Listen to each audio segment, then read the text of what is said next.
Hello दोस्तों, स्वागत करते हैं अपने study channel study with @P में। आज हम जैव अणु के आगे पार्ट में सीखेंगे। जैव अणु कक्षा 12 रसायन विज्ञान के आगे पार्ट में सीखेंगे। आज हम फ्रक्टोज के बारे में जानेंगे। फ्रक्टोज, इसका अणुसूत्र क्या होता है? C6H12O6। इसको हम लेवलोस या फल शर्करा कहते हैं। लेवलोस या फल शर्करा कहते हैं। और इसे हम फ्रूट शुगर या फलों की शक्कर भी कहते हैं। स्रोत क्या क्या हैं? यह मुक्त अवस्था में पाया जाता है, संयुक्त अवस्था में पाया जाता है। मुक्त अवस्था में पके फल और शहद में पाया जाता है। संयुक्त अवस्था की बात की जाए तो यह ग्लूकोज और सुक्रोज के रूप में पाया जाता है। अब बात करते हैं बनाने की विधियाँ। तो बनाने की विधियाँ सबसे पहले सुक्रोज के जल अपघटन द्वारा। किससे बनाते हैं? सुक्रोज के जल अपघटन द्वारा। तो सुक्रोज का सूत्र क्या होता है? C12H22O11। इसके जल अपघटन से अपघटन कराएंगे किसकी उपस्थिति में? तन अम्लों की उपस्थिति में, खनिज अम्लों की उपस्थिति में। खनिज अम्ल जैसे कहते हैं तन HCl है, H2SO4 है, HCl कह दो चाहे H2SO4 की उपस्थिति में कराएंगे। गर्म कर देंगे तो बनेगा क्या? C6H12O6 प्लस C6H12O6, मतलब ग्लूकोज और फ्रक्टोज दोनों बनेंगे। ग्लूकोज भी बनेगा और फ्रक्टोज भी बनेगा। ग्लूकोज और फ्रक्टोज दोनों बन जाएंगे। इनका हम क्या क्या कर देंगे? प्रभाजी आसवन कर देंगे। प्रभाजी आसवन करने के बाद में प्रभाजी क्रिस्टलन करने के बाद में ग्लूकोज और फ्रक्टोज जो होते हैं पृथक हो जाते हैं। ये तो एक विधि हो गई। नंबर 2, इसे हम इन्यूलिन द्वारा कैसे बना सकते हैं? इन्यूलिन द्वारा, तो इन्यूलिन का सूत्र होता है C6H10O5। ये इन्यूलिन का सूत्र होता है। तो इन्यूलिन का जल अपघटन कराएंगे। इन्यूलिन का जल अपघटन कराएंगे तन सल्फ्यूरिक अम्ल की उपस्थिति में। तन सल्फ्यूरिक अम्ल की उपस्थिति में तो बनेगा क्या? C6H12O6 बनेगा। इसे हम क्या कहते हैं? फ्रक्टोज कहते हैं। कहने का मतलब है इन्यूलिन का जल अपघटन कराएंगे, यदि इन्यूलिन का जल अपघटन कराएंगे तो फ्रक्टोज बनेगा। इन्यूलिन का सूत्र क्या होता है? C6H10O5। तो सुक्रोज के जल अपघटन के द्वारा बना है और इन्यूलिन के द्वारा बना है। तो ये बनाने की विधियाँ। अब हम जानते हैं इनके भौतिक गुण। फ्रक्टोज के भौतिक गुण कौन कौन से हैं? भौतिक गुण की बात करते हैं तो फ्रक्टोज के भौतिक गुणों की बात, तो ये कैसा होता है? सफ़ेद रंग का क्रिस्टलीय ठोस पदार्थ। कैसा होता है? सफ़ेद रंग का क्रिस्टलीय ठोस पदार्थ होता है। सफ़ेद रंग का क्रिस्टलीय ठोस पदार्थ होता है। सफ़ेद रंग का क्रिस्टलीय ठोस पदार्थ होता है।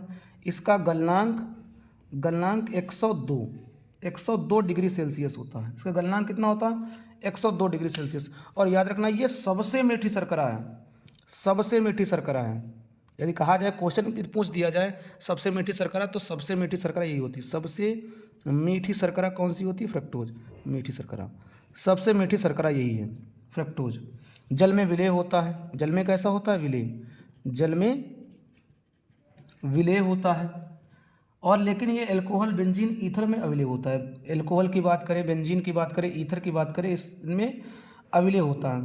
फ्रक्टोज जो है वाम ध्रुवण घूर्णक है। कैसा है? वाम ध्रुवण घूर्णक है। वाम ध्रुवण घूर्णक है, ध्यान रखना। अब इसके बात करते हैं हम रासायनिक गुणों की। तो रासायनिक गुण कौन कौन से हैं?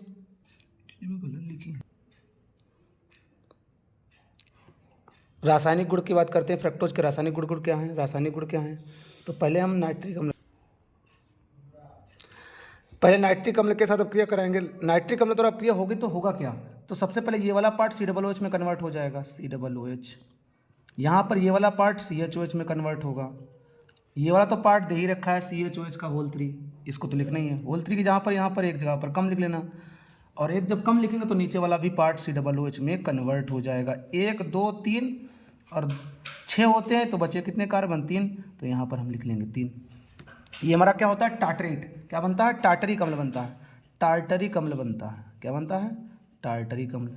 यदि टालन अपक्रमक के साथ अपक्रिया कराए तो क्या होगा? तो टालन अपक्रमक के साथ अपक्रिया कराने पर आगे वाला तो पार्ट ये वाला यही रहेगा, CH2OH वाला पार्ट।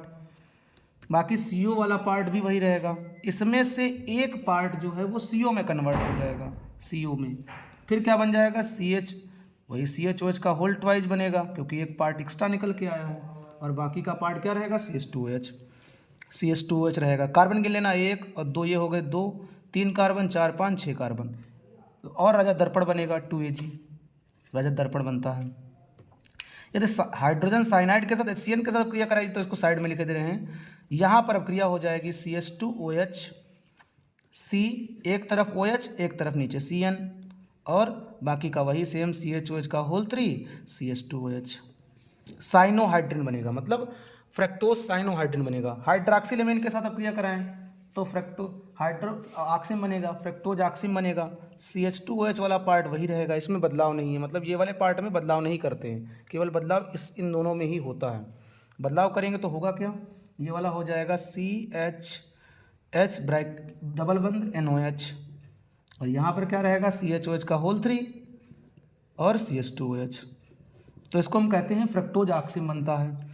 फेनिल हाइड्रोजन के साथ क्रिया, ये अब क्रिया इंपॉर्टेंट है। फेनिल हाइड्रोजन के साथ क्रिया कराएंगे तो ओसाजोन बनेगा, फ्रेक्टासाजोन बनेगा, अर्थात CH डबल बंद में NH C6H5 और C डबल बंद में NNH C6H5 CHOH का होल 3 और CH2OH।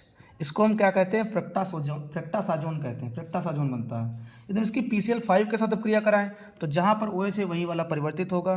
तो पहले वाले में CH का OH का Cl, CO वही रहेगा, CHCl का होल 3 CH2Cl हो जाएगा, POCl3 बनेगा और 5 ही HCl बनेंगे और 5 ही POCl3 बनेंगे। इससे सिद्ध होता है कि ग्लूकोज में फ्रक्टोज में 5 हाइड्रॉक्सिल समूह होते हैं। यदि जाइमेज के साथ अब क्रिया करा दी जाए तो एथिल अल्कोहल और कार्बन डाइऑक्साइड बनती है, एथिल अल्कोहल और कार्बन डाइऑक्साइड बनती है। सांद्र सल्फ्यूरिक अम्ल के साथ अब क्रिया कराने पर क्या बनता है, लेवुलिक अम्ल बनता है। सूत्र क्या बताया था, CH3CO CH2 COOH। ये लेवुलिक अम्ल का सूत्र है। फार्मिक अम्ल भी बनता है, फार्मिक अम्ल बनता है और जल बनता है, ये बनते हैं। लाल फास्फोरस के साथ क्रिया कराएं, लाल फास्फोरस HI के साथ क्रिया कराएं तो हेक्सेन, नॉर्मल हेक्सेन बनता है, CH3 CH2 का होल 4 और CH3 N हेक्सेन बनता है। इससे सिद्ध होता है कि फ्रक्टोज में सभी कार्बन जो होते हैं एक रिज श्रृंखला में उपस्थित होते हैं। फिर 6 जल बनते हैं और 7 I2 बनते हैं। तो 7 I2 हैं, तो मतलब 14 से गुणा कर देना यहाँ पर। यदि और भी बताया जाए कि इसकी अभिक्रिया यदि सोडियम अमलगम के साथ करा दी जाए, यदि इसी की अभिक्रिया सोडियम अमलगम के द्वारा करा दी जाए, सोडियम अमलगम जल द्वारा इसका अपचयन करा दिया जाए, अपचयन कराना है, तो क्या होगा, तो सार्बिटाल और मैनिटाल का मिश्रण बनेगा। सार्बिटाल कैसे है, तो CH2OH और इधर लिख लेना, एक तरफ COH CHOH का होल 3 CH2OH, यहाँ पर H, ये हो गया हमारा सार्बिटाल, और मैनिटाल इसका उल्टा OH इधर आ जाएगा, मतलब CH2OH, C इधर H, अब इधर OH हो जाएगा, फिर CHOH का होल 3 और CH2OH। ये हमारा है सार्बिटाल और ये हमारा मैनिटाल। सार्बिटाल और मैनिटाल का मिश्रण बनता है।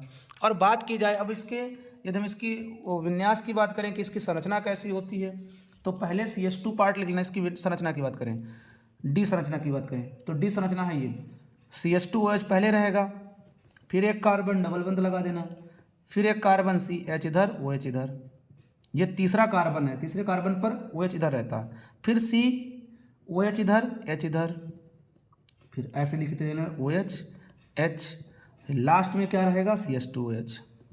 अब कार्बन गिन लेना, 1 2 3 4 5 6 कार्बन है। ये हमारी क्या है, फ्रक्टोज की डी संरचना, ये हमारी फ्रक्टोज की डी संरचना है। अब बात की जाए इसके उपयोगों की, तो इसके उपयोग भी देख लेना। उपयोग की बात करें तो उपयोग, पहला उपयोग कहाँ पर है, मधुमेह के रोगियों को शर्करा के रूप में।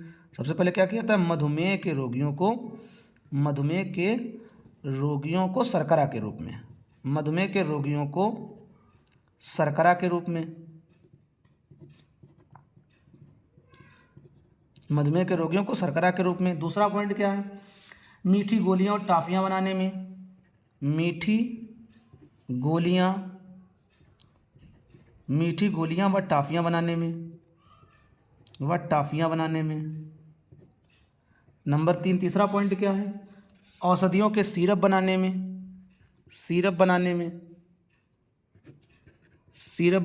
औषधियों के जो सिरप है उनको बनाने में। चौथा पॉइंट, चीनी के विकल्प के, क्योंकि सबसे मीठी शर्करा है तो चीनी के विकल्प के रूप में, चीनी ना हो तब भी काम चल जाएगा, तो चीनी के विकल्प के रूप में भी इसका उपयोग किया जाता है। अब हम बात करते हैं डाइसैकेराइडों की। तो डाइसैकेराइडों में सबसे पहले हम सुक्रोज के बारे में जानेंगे। डाइसैकेराइडों में सबसे पहले किसके बारे में जानेंगे, सुक्रोज के बारे में जानेंगे। तो ध्यान देना सुक्रोज के बारे में, तो सुक्रोज का सूत्र क्या होता है? C12H22O11 होता है। सुक्रोज का सूत्र क्या होता है? C12H22O11। हम डाइसैकेराइडों की बात कर रहे हैं। अब यहाँ पर हेडिंग डाले ना, डाइसैकेराइड। अब डाइसैकेराइड में सबसे पहले हम क्या पढ़ेंगे? सुक्रोज के बारे में। तो सुक्रोज क्या है? हमारा एक सामान्य डाइसैकेराइड है। या गन्ने और चुकंदर में प्राप्त, या कहाँ से प्राप्त किया था? इसका स्रोत क्या है? गन्ने से और चुकंदर से। ये प्रमुख रूप से गन्ने और चुकंदर से प्राप्त किया जाता है, सुक्रोज बनाया जाता है। इसे गन्ने की शक्कर या टेबल शुगर भी कहते हैं। टेबल शुगर इसे क्या कहते हैं? इसके नाम की, अन्य नाम की बात करें, अन्य नामों की बात करें तो इसके अन्य नाम क्या है? गन्ने की शक्कर कहा जाता है इसे, गन्ने की शक्कर, गन्ने की शर्करा इसे कहते हैं। या इसे ये भी कहा जाता है, चीनी कहा जाता है, इसी को ही चीनी कहा जाता है, ये सब नाम है, चीनी कहा जाता है। इसको टेबल शुगर भी कहा जाता है, टेबल शुगर। तो ये इसके अन्य नाम है। क्या क्या? गन्ने की शक्कर है, चीनी है, टेबल शुगर। इच्छु शर्करा भी इसे कहते हैं। इच्छु का मतलब ईख, ईख के कारण इसे हम इच्छु शर्करा भी कहते हैं। ये इसके प्रमुख नाम है, इच्छु शर्करा भी इसे कहा जाता है। तो इसके प्रमुख नाम है। अब इसकी हम बात करें तो ये प्राप्त कहाँ से होता है? तो ये डी ग्लूकोज, यदि इसका जलवटन कराएं, प्राप्त करने के बाद इसमें जलवटन कराएं, तो जलवटन कराने से क्या होगा? इसका यदि सुक्रोज का जलवटन करा दें तो C12H22O11, सुक्रोज का हम अम्लीय जलवटन कराएंगे तो क्या बनेगा? डी ग्लूकोज और डी फ्रक्टोज बनता है।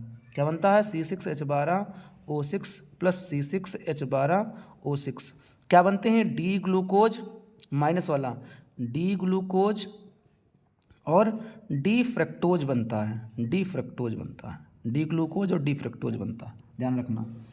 और सुक्रोज में अल्फा ग्लाइकोसाइड और बीटा ग्लाइकोसाइड दोनों उपस्थित होते हैं, ध्यान रखना। अल्फा ग्लाइकोसाइड और बीटा ग्लाइकोसाइड दोनों उपस्थित होते हैं। और इसके उपयोगों की बात की जाए, कहते हैं इसके उपयोग क्या क्या हैं। उपयोग की बात करें तो सबसे पहला, खाद्य पदार्थों के मधुरक के रूप में, खाद्य पदार्थों में मधुरक के रूप में, खाद्य पदार्थों में मधुरक के रूप में, मधुरक का मतलब मीठा, मधुरक के रूप में, मीठे के रूप में। दूसरा, मुरब्बा, जेली, जैम को संरक्षित करने में, जैम है, जेली, जैम, जेली, मुरब्बा को संरक्षित करने में, संरक्षित किया जाता है इनको। नंबर 3, ऑक्जेलिक अम्ल के निर्माण में, ऑक्जेलिक अम्ल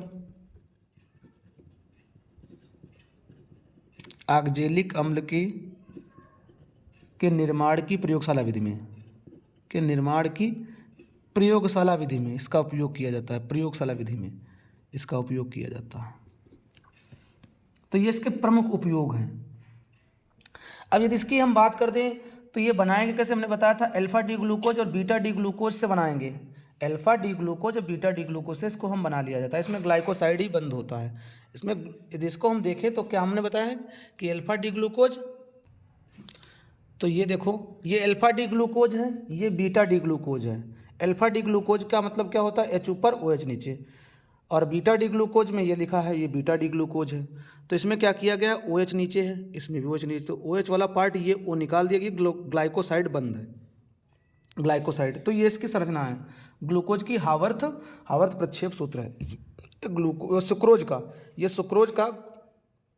सुक्रोज का हावर्थ प्रक्षेप सूत्र दे रखा है। अब बात करते हैं माल्टोज की। तो माल्टोज का भी सूत्र C12H22O11 होता है। इसका सूत्र भी क्या होता है? C12H22O11 होता है। इसे माल्ट शर्करा भी कहा जाता है। इसे क्या कहते हैं? माल्ट शर्करा। इसका सूत्र क्या होता है? C12H22O11, इसका सूत्र C12H22O11 होता है। और यह मुक्त अवस्था में नहीं पाया जाता है, यह मुक्त अवस्था में नहीं पाया, ध्यान रखना, यह मुक्त अवस्था में नहीं पाया जाता है, मुक्त अवस्था में नहीं पाया जाता। यह पाया कहाँ जाता है? अंकुरित जौ में, अंकुरित जौ के रस में पाया जाता है, अंकुरित जौ के रस में पाया जाता है, अंकुरित जौ के रस में पाया जाता है। यदि इसका हम माल्टोज का बताएं कि माल्टोज बनाया कैसे जाता है, तो स्टार्च से बनाया जाता है। स्टार्च को हम डायस्टेज एंजाइम की उपस्थिति में जलवटित करेंगे तो माल्टोज बन जाएगा। स्टार्च का सूत्र क्या होता है? C6H10O5N। इसको हम क्या करेंगे? जलवटित कर लेंगे तो बनेगा क्या? डायस्टेज एंजाइम, ध्यान रखना डायस्टेज एंजाइम की उपस्थिति में जल अपघटित करेंगे तो बनेगा क्या, तो C12H22O11 ये हमारा माल्टोज बन जाएगा।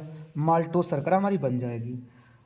तो ध्यान रखना ये माल्टोज शर्करा से, ये स्टार्च से बनाया जाता है। किससे बनाया जाता है, स्टार्च के जल अपघटन से इसे बना लिया जाता है। यदि हम इसकी बात करें कि माल्टोज के उपयोग क्या क्या हैं, माल्टोज के उपयोग यदि इसके हम बात करें तो इसमें अल्फा डी ग्लूकोज, ये किससे बना होता है, अल्फा डी ग्लूकोज और अल्फा डी ग्लूकोज से ही बना होता है। माल्टोज किससे बना होता है, अल्फा डी ग्लूकोज और अल्फा डी ग्लूकोज से ही बना होता है। ये क्या था, अल्फा डी ग्लूकोज, इसमें ये क्या था, alpha D glucose beta D glucose था। सुक्रोज में अल्फा डी ग्लूकोज और बीटा डी ग्लूकोज थे। माल्टोज में अल्फा डी ग्लूकोज और दूसरा भी अल्फा डी ग्लूकोज ही होता है, ध्यान रखना। और यदि हम इसके बात करें तो इसका उपयोग कहाँ कहाँ पर किया, इसके उपयोग की बात करें, इसके उपयोग की बात करें तो पहला उपयोग बेकरी, मधुपेय, कैंडी, अल्कोहली द्रव, बच्चों के खाद्य पदार्थ, कहने का मतलब है बेकरी के जो पदार्थ होते हैं बेकरी वाले उनके, मृदु पेय पदार्थ जो मीठे पेय पदार्थ होते हैं उनमें। और यदि हम बात करें तो कैंडी द्रव होता है उसमें, कैंडी द्रव नहीं जानते हो, घाव वाव वाले में जो द्रव का यूज किया जाता है उसे हम कैंडी द्रव बोलते हैं। बच्चों के खाद्य पदार्थ के संरक्षक के रूप में, शुगर वाले शुगर मुक्त उत्पाद बनाने में, शुगर फ्री उत्पाद बनाने में, इसमें इसका उपयोग माल्टोज का किया जाता है। ध्यान रखना इनमें इनका उपयोग किया जाता है। अब हम बात करते हैं लैक्टोज की। तो लैक्टोज को हम दुग्ध शर्करा भी कहते हैं। हम बात करते हैं लैक्टोज की, ध्यान रखना। अब हम क्या बताने वाले हैं, लैक्टोज। तो लैक्टोज का भी सूत्र क्या होता है, लैक्टोज का भी सूत्र अणुसूत्र C12H22O11 होता है। इसे हम क्या कहते हैं, इसे दुग्ध शर्करा भी कहा जाता है, दुग्ध शर्करा। इसे क्या कहा जाता है, दुग्ध शर्करा।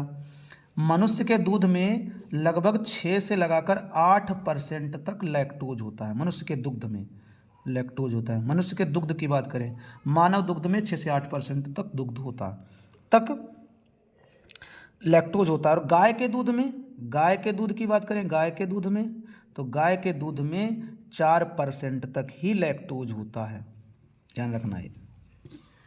अब हम इसकी बात करें तो इसका लैक्टोज का निर्माण कैसे किया जाता है, तो लैक्टोज का निर्माण दूध से ही किया जाता है। दूध से किया जाता है। दूध से क्या किया जाता है, सबसे पहले दूध होगा। इसका निर्माण यदि बात करें, इसका निर्माण कैसे करेंगे, तो निर्माण में क्या करेंगे, सबसे पहले दूध होगा। दूध से हम चीज़ और केसीन निकाल देंगे। मतलब इससे पनीर, चीज़ और इससे केसीन प्रोटीन जो होती है वो निकाल देंगे। केसीन प्रोटीन और चीज़ ये निकाल देंगे।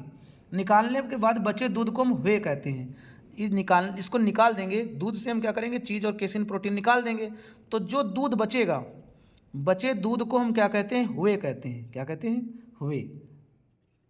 हुए कहते हैं।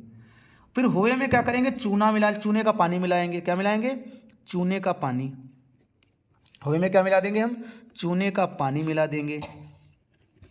चूने के पानी मिला देंगे और मिलाने के बाद जब मिलाएंगे तो प्रोटीन क्या हो जाएगी, अवक्षेपित हो जाएगी। जब ऐसे मिलाएंगे तो प्रोटीन क्या हो जाएगी, अवक्षेपित हो जाएगी। प्रोटीन जो बची होगी अवक्षेपित हो जाएगी। प्रोटीन अवक्षेपित होगी जिसे हम क्या कर देंगे, छान कर पृथक कर देंगे। छान कर पृथक कर देंगे, ध्यान रखना, छान कर पृथक कर देंगे। फिर छनित जो पदार्थ बचेगा उसका वाष्पीकरण करेंगे। जो छनित पदार्थ बचेगा उसका हम क्या करेंगे, वाष्पीकरण के बाद में सिरप से इसे प्राप्त कर लेते हैं। सिरप, फिर इसका क्या कर लेंगे हम, सिरप प्राप्त करेंगे। सिरप के बाद में इसका क्रिस्टलीकरण, सिरप जो प्राप्त करेंगे उसका क्रिस्टलीकरण करेंगे। सबसे पहले क्या किया, दूध से हमने चीज़ और केसिन प्रोटीन निकाली। बचे दूध को हम क्या कहते हैं, हुए कहते हैं। हुए में क्या हमने बनाया, चूने का पानी, जो जिससे प्रोटीन अवक्षेपित हो जाएगी, जिसे छान कर हम पृथक कर लेंगे। पृथक जो पदार्थ बचेगा उसका वाष्पीकरण करेंगे। फिर इसे सिरप प्राप्त कर लेंगे। सिरप से क्या करेंगे, इसका हम सिरप के बाद में इसका सिरप को हम ठंडा करके क्रिस्टलीकरण कर लेंगे। जो सिरप बचा होगा उसको ठंडा करके क्रिस्टलीकरण कर लेंगे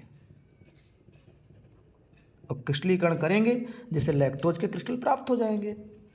लैक्टोज की संरचना की बात करें तो लैक्टोज में डी गैलेक्टोज और डी ग्लूकोज बना। लैक्टोज जो होता है, ध्यान रखना, लैक्टोज किससे बना होता है, तो ये डी गैलेक्टोज और डी ग्लूकोज से बना होता है। डी गैलेक्टोज और डी ग्लूकोज से बना होता है, ध्यान रखना। यह एक लैक्टोज भी एक अपचायी शर्करा है, ध्यान रखना। ये कैसा शर्करा है, ये एक अपचायी शर्करा है। यदि हम इसकी बात करें इसके उपयोगों की, इसके उपयोग क्या क्या हैं, उपयोग की बात करें तो उपयोग में सबसे पहले शिशुओं के जो शिशु होते हैं, शिशुओं के भोजन के अभिन्न अंग के रूप में, अभिन्न अंग माना जाता है शिशुओं के भोजन के अभिन्न अंग के रूप में, शिशुओं के भोजन के अभिन्न अंग के रूप में, शिशुओं के भोजन के अभिन्न अंग के रूप में।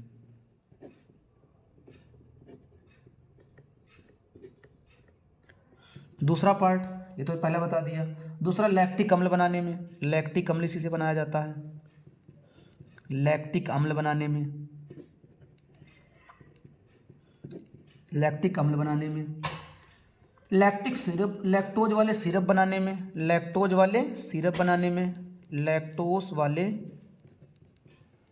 सिरप बनाने में,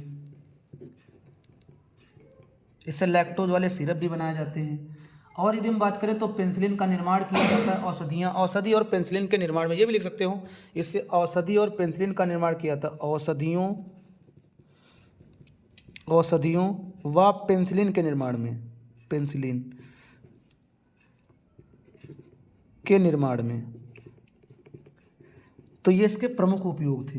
अब हम यदि बात करें पॉलीसैकेराइडों की, यदि हम पॉलीसैकेराइडों की बात करें, अभी तक हमने पहले मोनोसैकेराइड पढ़े, फिर डाइसैकेराइड पढ़े, अब हम पॉलीसैकेराइडों में सबसे पहले पॉलीसैकेराइड की बात करें तो पॉलीसैकेराइडों में मोनोसैकेराइड के कई यौगिक जो होते हैं वो ग्लाइकोसाइड आबंध के रूप में उपस्थित होते हैं। किसके रूप में उपस्थित होते हैं? ग्लाइकोसाइड आबंध के रूप में उपस्थित होते हैं। तो सबसे पहले हम एक पॉलीसैकेराइड स्टार्च के बारे में पढ़ेंगे। क्या पढ़ेंगे? स्टार्च के बारे में। स्टार्च का सूत्र क्या होता है? C6H10O5 होता है, एन लगा देना। ये स्टार्च का प्रमुख सूत्र होता है। स्टार्च पाया कहाँ जाता है? तो ये मनुष्य के आहार का मुख्य स्रोत होता है। स्टार्च के बारे में क्या क्या लिखना है? तो स्टार्च जो है दाल है, जड़ है, कंद है, कुछ सब्जियों में प्रचुर मात्रा में पाया जाता है। किस किस में? दाल, जड़, कंद, सब्जियों में प्रचुर मात्रा में। इसमें बताया हमने दाल है, जड़ है, कंद है, दाल, जड़, कंद और कुछ सब्जियों में प्रचुर मात्रा में पाया जाता है। कुछ सब्जियों में प्रचुर मात्रा में पाया जाता है। तो ये होता है स्टार्च। स्टार्च की बात करें तो स्टार्च की किससे? स्टार्च एमिलोज और एमिलोपैक्टिन से बनकर बना होता है। स्टार्च किससे बना होता है? मिलकर बना होता है एमिलोज से मिलकर बना होता है। एमिलोज प्लस एमिलोपैक्टिन।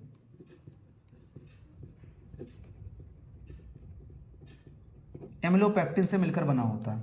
इसके उपयोग की बात करें, इसके उपयोग क्या क्या हैं? तो उपयोग जानते हो।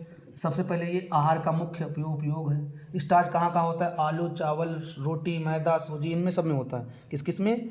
आलू है, चावल है, रोटी,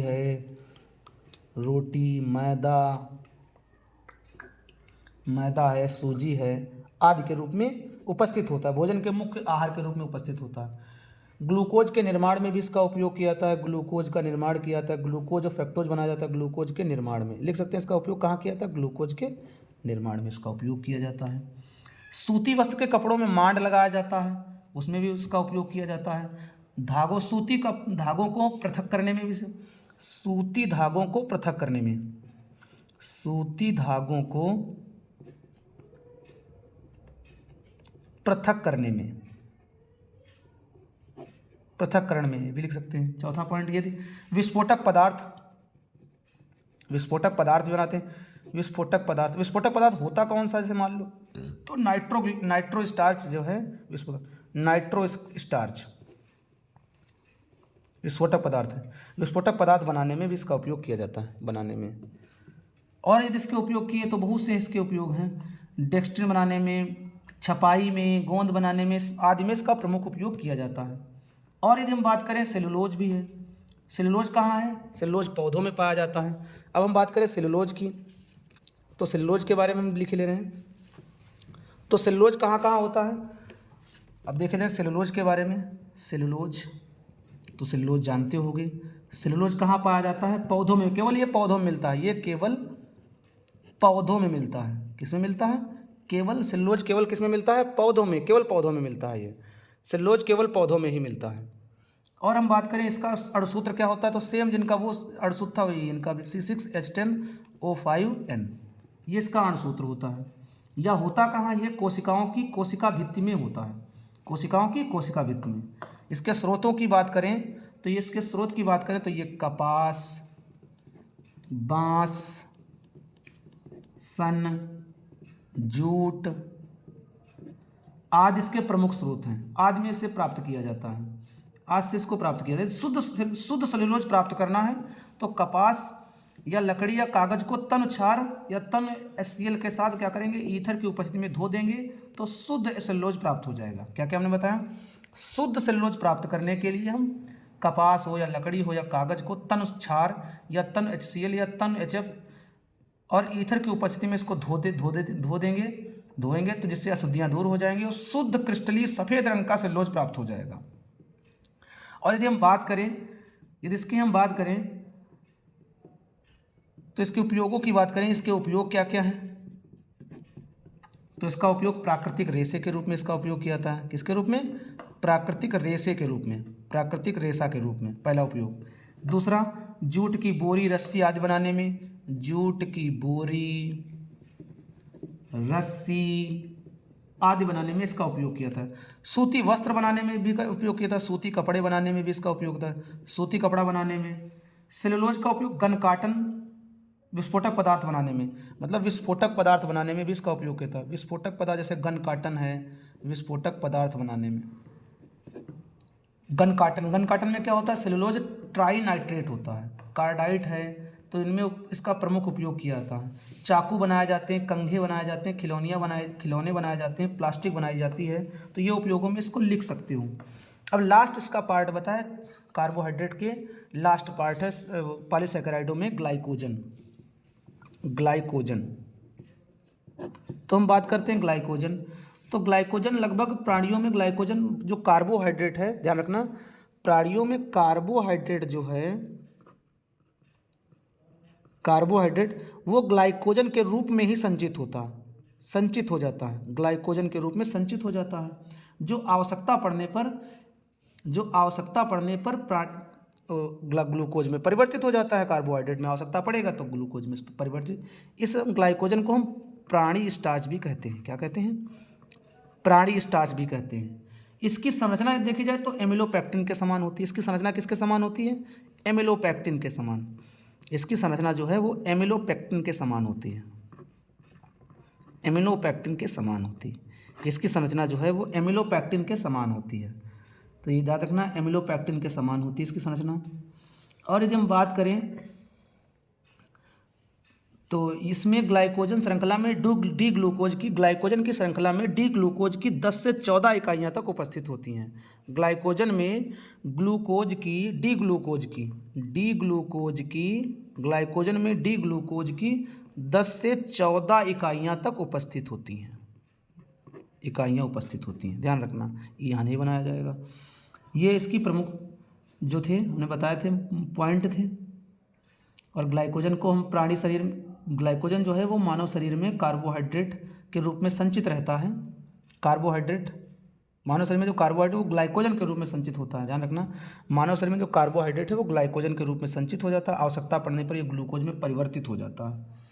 महत्व तो जान ही चुके हो, महत्व हमने बता ही दिए थे इसके। ग्लूकोज के ऑक्सीकरण से कार्बन डाइऑक्साइड जल बनेगा, ऊष्मा निकलेगी, वही ग्लाइकोजन के रूप में संचित हो जाएगा।